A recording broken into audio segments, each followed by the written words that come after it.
Namo tassa bhagavato arahato samma sambuddhassa. My homage to the Blessed One, the Worthy One, the Supremely Enlightened One. Sadhu, sadhu, sadhu. And may my homage to my teacher, Pinwat Lokuswamin Wahanse. Sadhu, sadhu, sadhu.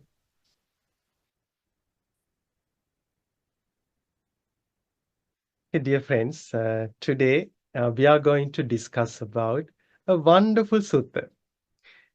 I'm pretty sure uh, all of you must have learned this sutta before. I really like this sutta. Even yesterday, we at this monastery discussed about this sutta a little bit.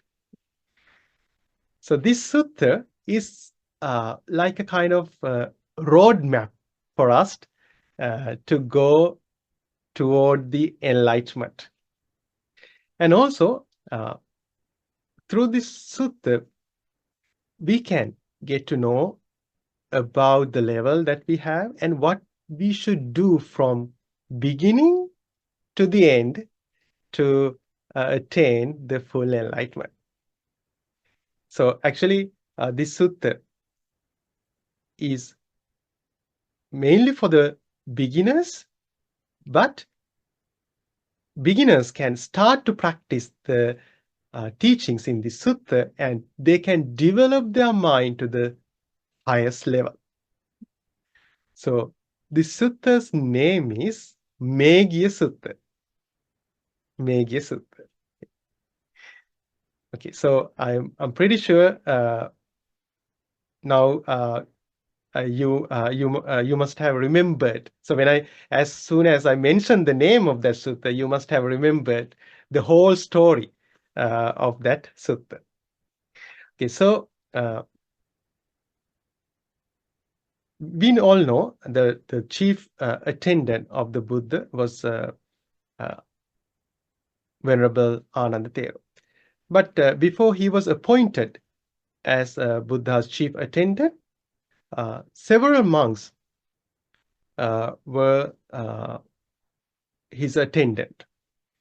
So at one time, Venerable Meghiya was the attendant of the Buddha. So one day, early in the morning, he took his bowl and with the permission of the Buddha, went to a village nearby for his alms round.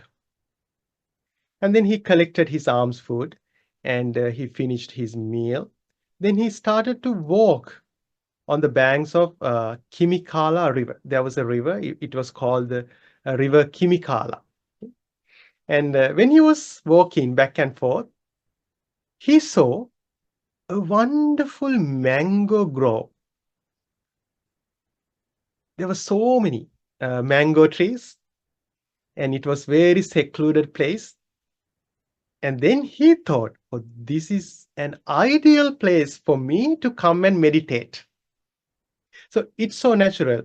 So if someone likes to meditate, when they see a place like a secluded, a nice place, then they think, oh, this is a great place for me to meditate. So it must have happened to you before. So that's what happened to him. So he thought, oh, this is a great place for me to meditate. Then he went back to the Buddha and then he asked for the permission of the Buddha to go and to go to that mango forest and meditate.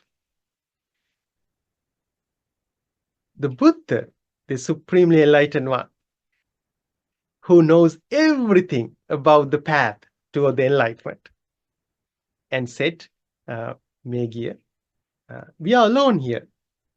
Please wait until someone comes. Then Meghiya, Venerable Meghiya said, Bhante, you have already accomplished what you have wanted to accomplish. You have completed your path. toward the enlightenment. But me, still, there are so many things to do. So I have to develop my meditation a lot.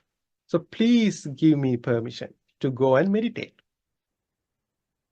Then again, for the second time, Buddha said, Meghiya, we are alone here. Please wait until another monk comes.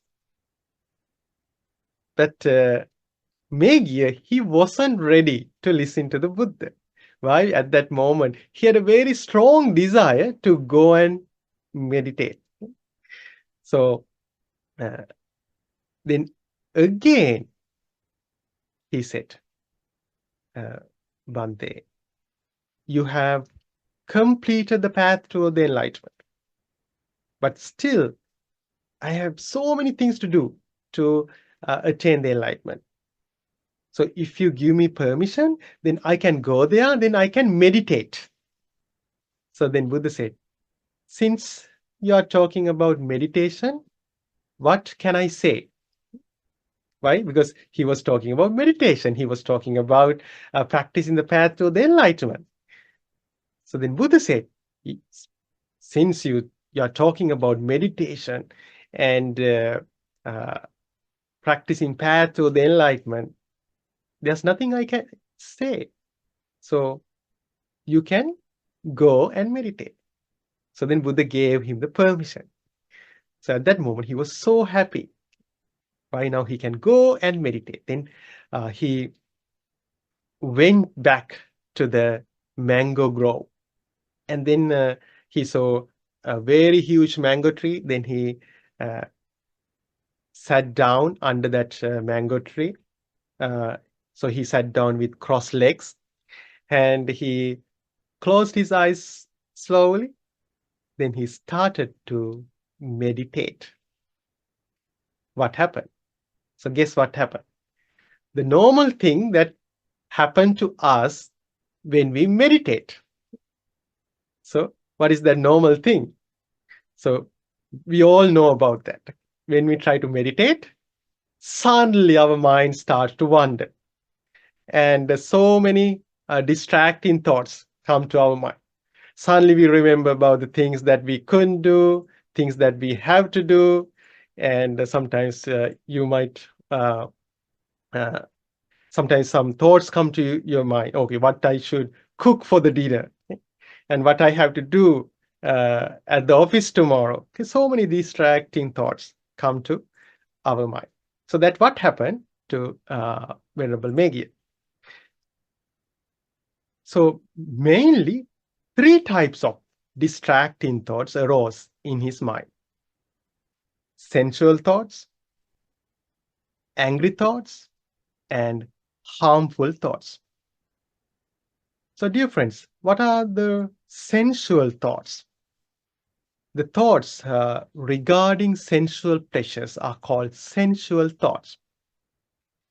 So we all know in this world there are very pleasing and pleasing forms, and those forms arouse our desire, and there are very pleasant sounds and pleasant odors and very sweet taste, and also very comfortable physical sensations. And those things are very appealing and arouse our desire. So, for example, a delicious food that we ate at a restaurant, or a movie that you watched recently, or the last episode of the next Netflix series that you are watching these days. So some thoughts that connected with the sensual pleasures. And the angry thoughts. I think I don't need to explain about the angry thoughts. So always angry thoughts arise in our mind. When your kids don't do what you expect, angry thoughts arise in your mind. Or when you drive your vehicle, suddenly someone cut to you, then suddenly uh, angry thoughts arise in your mind.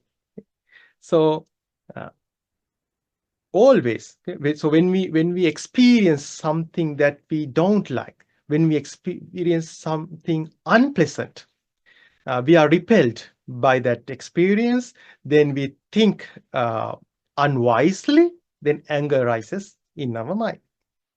And harmful thoughts. So thoughts arise in our mind with the intention of uh, doing some harmful things to ourselves and to other people. So those are harmful thoughts. So uh, during the meditation, such thoughts can be arisen in our mind. So that on that day, when Venerable Megir Thero was meditating, those thoughts arose in his mind. He couldn't concentrate. Before that, he had a huge expectation to uh, experience very deep meditation practice. But now he has so many distracting thoughts. He was very amazed by that. Why? Because he had a very strong desire to meditate and attain the enlightenment, yet distracting thoughts come to his mind.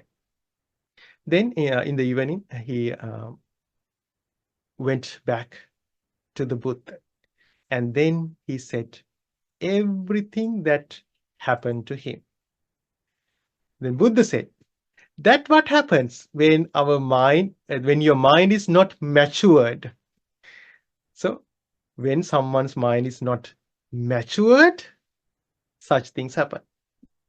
So, okay, so we need to understand, when someone's mind is matured, even if distracting thoughts arise in their mind, they can get rid of those thoughts very easily.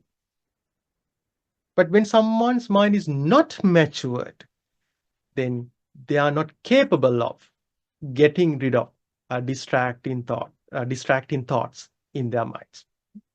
So, so then we can understand. Okay, still our mind is not matured. So that's why still a little bit difficult for.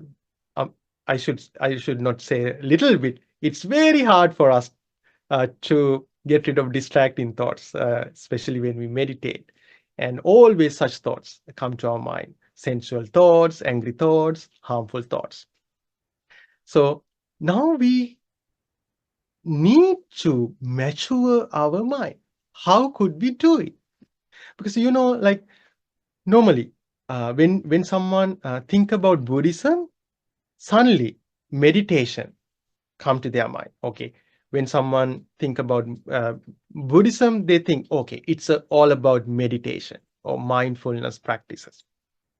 And also when someone start to follow Buddhism, they really most of the people mainly focus on practicing meditation. Why? Because meditation can bring some instant peace for many people, and people are looking for that peace, that serenity. So that's why people like to meditate. I think most of the people who started to follow Buddhism started it with practicing meditation. So we all like to meditate, and we all like to uh, attain some deep level of concentration. To do it effectively, then we need to have a matured mind. So how could we do it? So in this sutta, Buddha teaches us how we can mature our mind. Buddha says, there are 5 things you should practice to mature your mind. So it means like when we practice these 5 things, then it makes a good uh, environment in our mind to practice meditation and develop our samatha and vipassana. Okay, calm meditation and insight meditation. Then it helps us to uh, get rid of the taints in our mind, and it helps us to realize the Four Noble Truths, and it helps us to attain the full enlightenment. Okay, so what is the first thing that we all should practice to have a matured mind? Buddha says, the first and foremost thing is associating noble friends, Kalyana Mitra. We all have to associate noble friends. So I think we can remember once Buddha said, this whole path toward the enlightenment, this noble eightfold path, totally depends on noble friends. From the beginning to the end, we need noble friends. So we all know Sariputta Thero, foremost in wisdom. He was foremost in wisdom. His wisdom second only to the Buddha. Yet he couldn't attain the first stage of the enlightenment without associating a noble friend. So before he was becoming a monk, so one day he met Venerable Assajithero. Then Assajithero very briefly taught him Dhamma, teachings of the Buddha. Then after he heard it, then he could realize the true nature of our lives.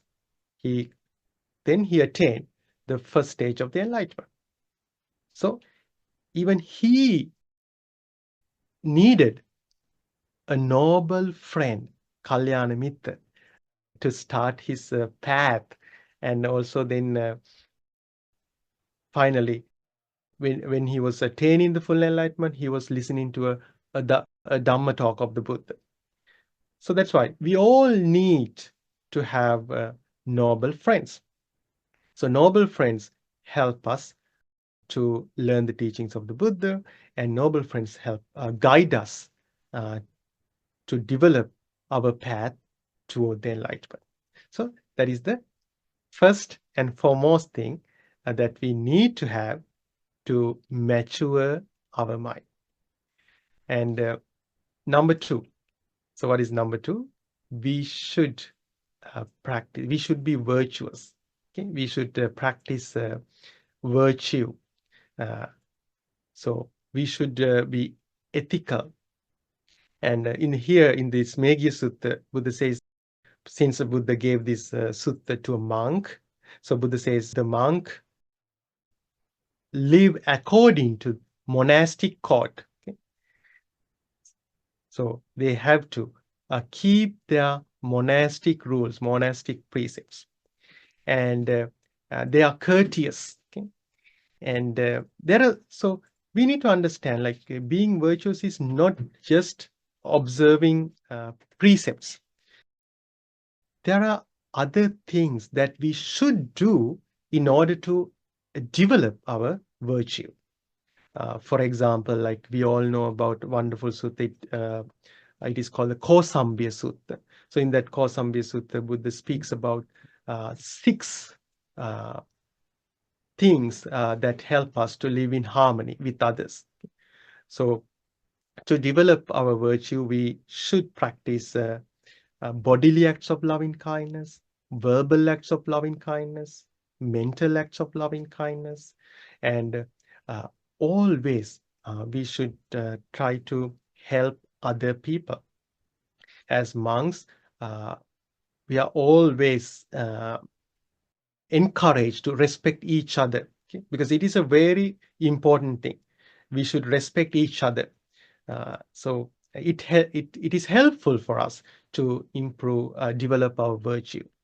And also, we are always encouraged to practice bodily acts of loving kindness, verbal acts of loving kindness toward other monks who live with us. So it is super important uh, because without practicing those things, we cannot develop our virtue. Okay? We can just observe precept, but it's not enough. We should respect each other, and we should help each other. We should practice bodily acts of loving kindness, verbal acts of loving kindness, mental acts of loving kindness. Then those things help us to develop our virtue. So that is the second thing. Uh, and sometimes people think, okay, uh, virtue is not uh, an important thing. Sometimes people think meditation is the most important thing, or sometimes people think wisdom is the most important thing. But Buddha always says, keep precepts, be ethical, yeah, be virtuous, okay? Because without practicing, because when we practice, because we need to understand, when we practice the teachings of the Buddha, we try to purify our mind. We try to get rid of defilements in our mind, and we try to develop wholesome states in our mind. So when we meditate, we try to get rid of negative thoughts, defilements, and we try to develop wholesome states in our mind.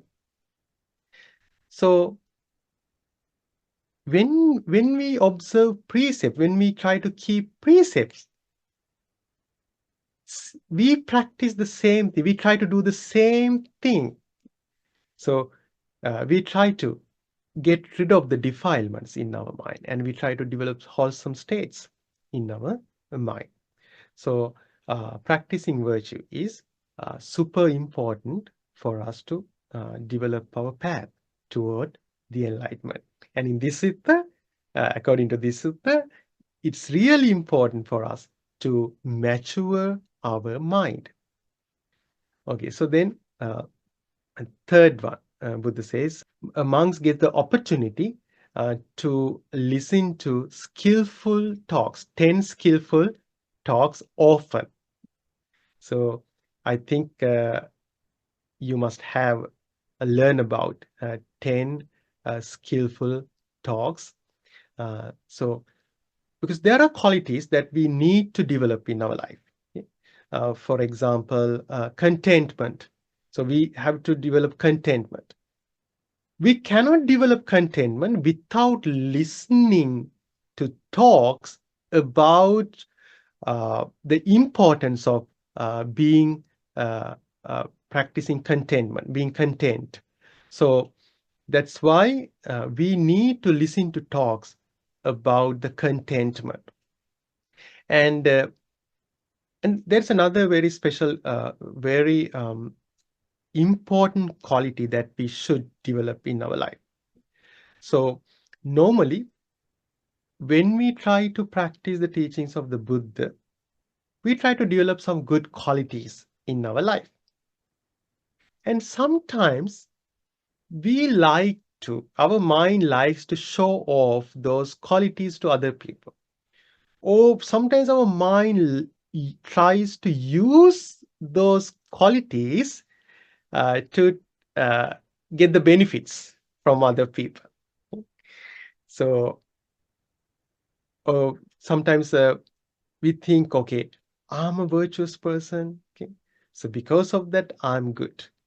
And sometimes we try to show other people, oh, I'm someone who meditates every day, and I'm someone who uh, help monks at the monastery. So we should do all of those things, but Buddha says, like, we should hide those qualities. We don't need to show our good qualities to other people. This mind is very fickle. So always mind deceive us. So that's why first mind uh, tells us to develop some good qualities. Then mind will tell us, oh, you can show your qualities to others. So that is the nature of this mind. So, but Buddha says, like, we should hide our good qualities. It doesn't mean like uh, uh, if a monk asks you about your meditation practice that you should not tell those things. sometimes you have to share those things with a suitable person, maybe a monk or someone who practices those things. There are some moments, but normally, without any reason, sometimes our mind likes to tell those things to other people. So that's why Buddha says, like, we need to hide those qualities. And to do it, we should listen to talks about that. Otherwise, we don't know about that. So it's another skillful talk. And also, we should listen to talks about seclusion. So in Buddhism, there are two types of seclusions: seclusion by body and seclusion by mind. Seclusion by body means like in this sutta. So uh, Venerable Meghiyasutta went to a secluded place, and he wasn't surrounded by anyone. He went to a secluded place and he tried to meditate. So uh, it's a kind of a seclusion by body. Another one that is the most important thing, seclusion by mind. So uh, when our mind is liberated from five hindrances, that's the moment we experience the seclusion by mind. So otherwise, there is no seclusion. Even if we are in a secluded place, we are not secluded. Why? There are so many thoughts come to our mind about the people, the things that we have to do, the desire for the sensual pleasures, anger or drowsiness, restlessness, and remorse. So even though we are in a secluded place, if such things happen, then we are not experience the real seclusion. That's why it's important to find the seclusion uh, by mind. And also, we have heard about wonderful solitude. Okay? In one of the suttas, Buddha speaks about wonderful solitude. So it means normally our mind always uh, goes to past, and our mind wonders about a future, and our mind attached to the things at the present. So instead of that, if someone can leave the past behind and not attaching to the expectations about the future, and uh, not being attached to the present and trying to understand the present moment is subject to change. So if someone has such an understanding, then Buddha says it is a wonderful solitude. Uh, so, however, to experience those things, first we need to listen to talks about those things. Otherwise, we don't know about those things. Another skillful talks about not being socialized. So normally we like to be socialized, okay? But we should try to find a time for ourselves. We should not have a strong desire to socialize with other people. Sometimes there are people like they always try to find a group of people. Okay? Uh, so they always like to go to some parties and some social events or some clubs. Okay? But it is an obstacle. Okay? But so that's why we need to get rid of that. So to get rid of that, we need to listen to talks about that. Then we can practice it. And also, we should listen to talks about arousing energy, talks about virtue, talks regarding samadhi, concentration, wisdom, liberation, and the knowledge and vision of liberation. So, Buddha says we should listen to those skillful talks often. And because these talks, when we listen to those talks help us to get rid of defilements in our mind. Those talks motivate us to practice the path toward the enlightenment.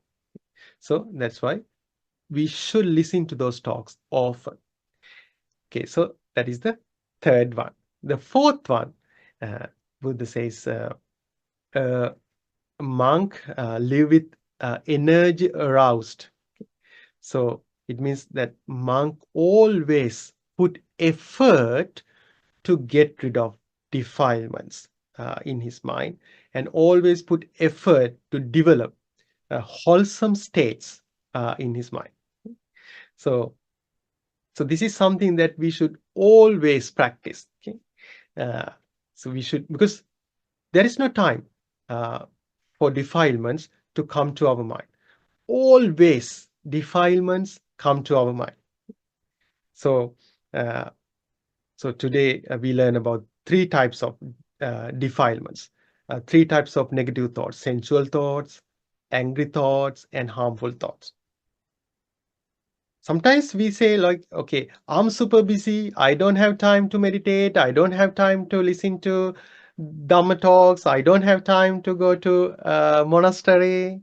But even if you are super busy, those defilements, those negative thoughts arise in our mind. We cannot say, oh, I'm super busy. I cannot think about those things.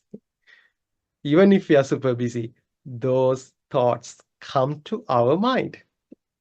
So that's why we should always arouse our energy to get rid of those negative thoughts, and always we should try to, we should put effort to develop wholesome states in our minds. And also we need to understand another thing. When we talk about arousing energy or putting effort, it always starts with desire. So that is the first thing, desire. Desire means here we talk about uh, healthy desire, skillful desire. So it means we need to have a desire to get rid of negative thoughts in our minds.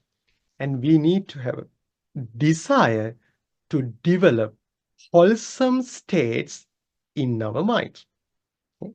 So uh, sometimes we think, okay, I cannot meditate today. I can't listen to a talk, Dhamma talk, or I cannot practice generosity. It's okay, no problem. So when we feel such things, okay, when we feel a lack of energy, the first thing we should do, not trying to do those things. The first thing we should do, arouse desire in our mind to do those things. So it starts with one single thought. Okay? One single thought. We don't need to go and do those things. Instead, okay, suppose, okay, sometimes we feel lazy, then we uh, lie down on our bed, okay, and we think, okay, today I can't meditate, I will do it tomorrow. Okay? Even such a moment, while lying on the bed, we can have some thoughts in our mind, some positive thoughts that can arouse our desire for the meditation. Then we will put effort, or naturally and automatically, we will put effort to do those things. Okay, so that is the most important thing, having maintaining that desire to get rid of unwholesome things and developing wholesome things. Okay, so we have talked about four things. This is the fifth one. The fifth one, Buddha says, having a knowledge about arising and passing of things. And that knowledge helps us to develop our wisdom and put an end to all sufferings. It means always we try to understand, we should try to understand things arise and pass, arise and pass. So we don't need to go very deep. So we can try to understand with very simple things in our life. Maybe uh, sometimes we, uh, for example, like, okay, sometimes we feel lazy. Even such a moment, we can try to understand how it arose in my mind. And then when we try to understand it, maybe it comes to the end. Then we can understand, okay, how it came to the end. And sometimes some negative thoughts arise in our mind. For example, anger or greedy. Okay. So, sometimes when we see someone that we don't like, then suddenly anger rises in our mind. So, in those moments, we can understand how it arose in my mind. Okay, when I saw that person, I was repelled by uh, that view.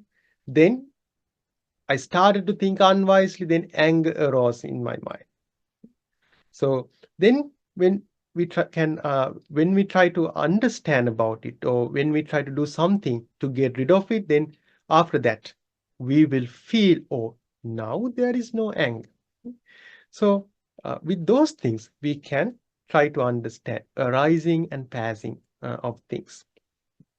And also uh, we can go a little bit deep, and we can when we see a form or when we hear a sound, okay, we can try to understand arising and passing of those things. So we need to develop that uh, understanding, that wisdom in our mind, in our life. When we practice those 5 things in our life, it helps us to develop our mind. It helps us to mature our mind. And also Buddha says another very important thing. So Buddha says the monk who has uh, noble friends, a monk who has noble friends can expect to being virtuous.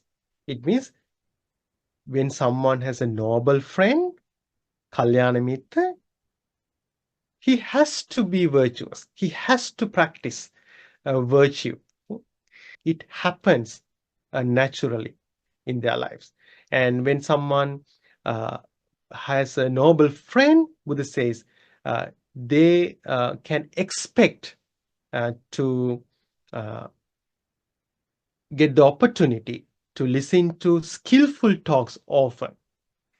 And also, when someone has a noble friend, they uh, they have to arouse their energy to get rid of defilements and uh, developing wholesome states. They have to put energy always.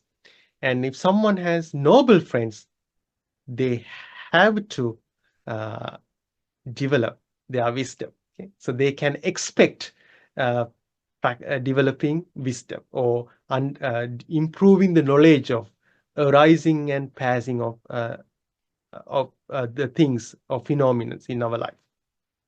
So then Buddha says, so that's why the associating noble friends is the most important thing. So when we have a noble friend, when we always associate a noble friend, then uh, naturally, easily, we can develop other good qualities in our life. And then Buddha says, while while practicing those 5 things, you should practice another 4 things. Okay? Those are like 4 meditations.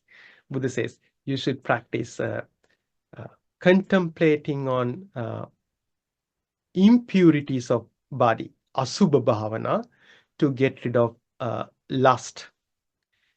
And also you should practice loving kindness meditation to get rid of anger.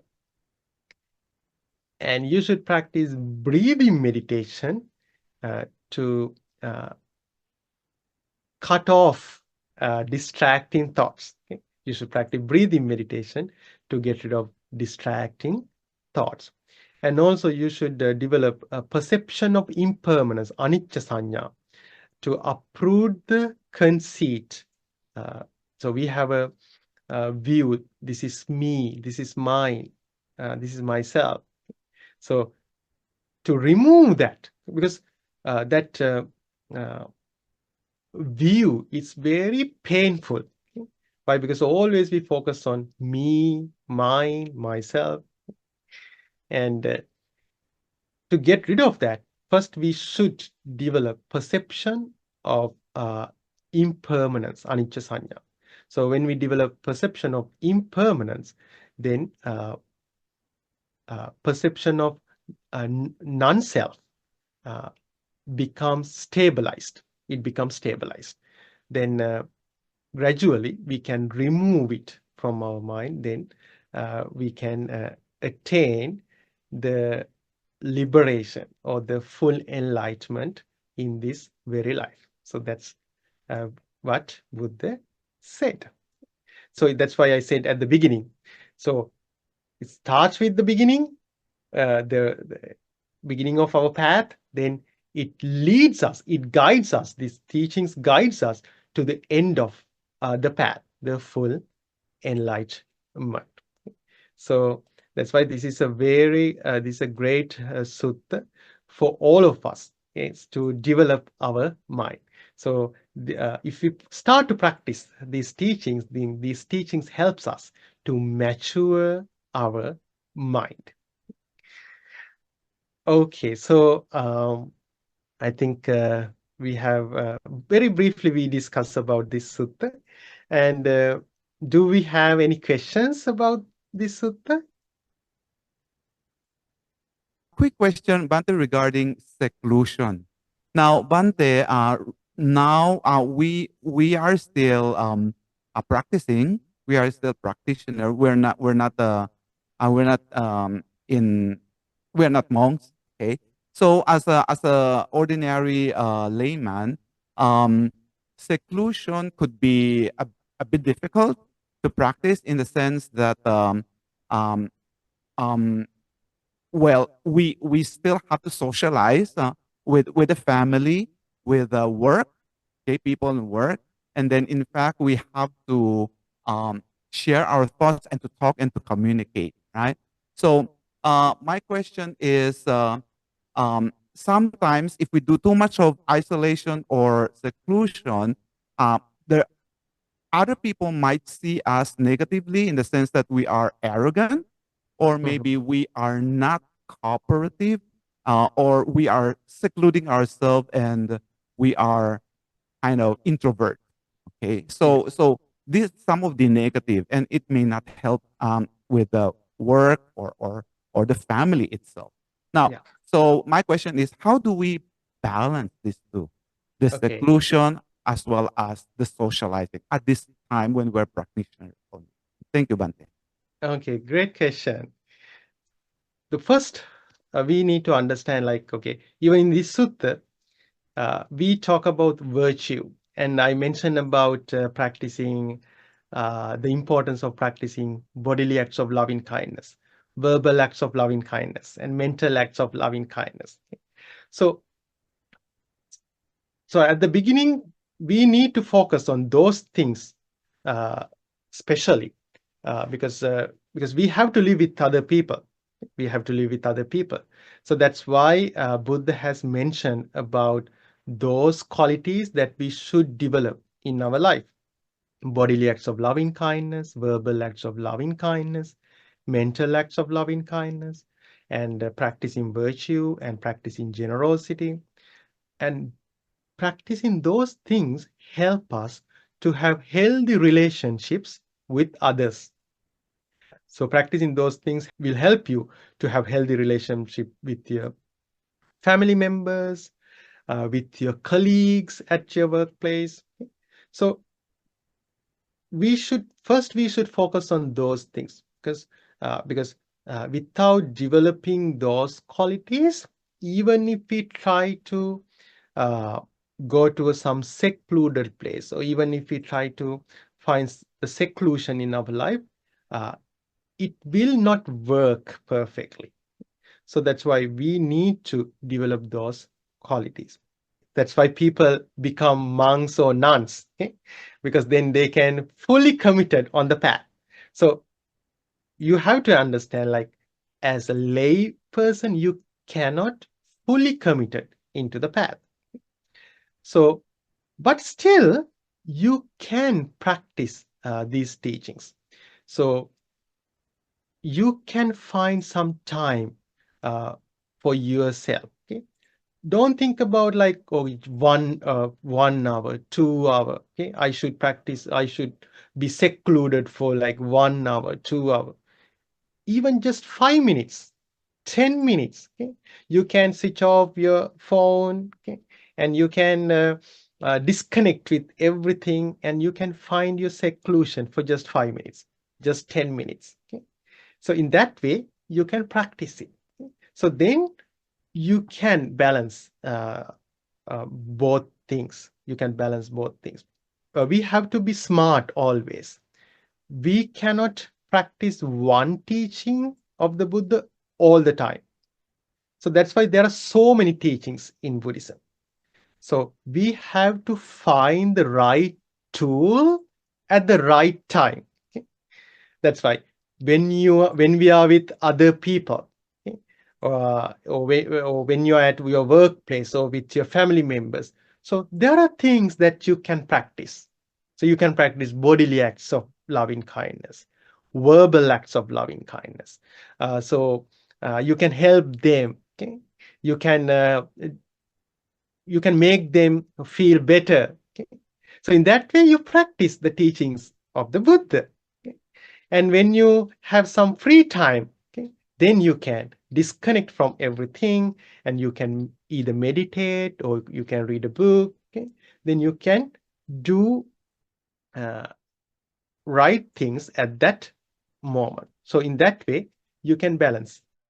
We should expand our knowledge about the teachings of the Buddha, and then we should find the right tools at the right time. So we need to understand what is our main focus, what is our goal: purifying our mind, getting rid of negative thoughts, defilements in our mind. So why we practice seclusion? Not to just escape from everything, to get rid of the negative thoughts in our mind and develop wholesome states in our mind. So why do we practice bodily acts of loving kindness, verbal acts of loving kindness? To purify our mind. So we have to have that goal in our life. Then we should find the right teachings to practice appropriately to the situation, to the time.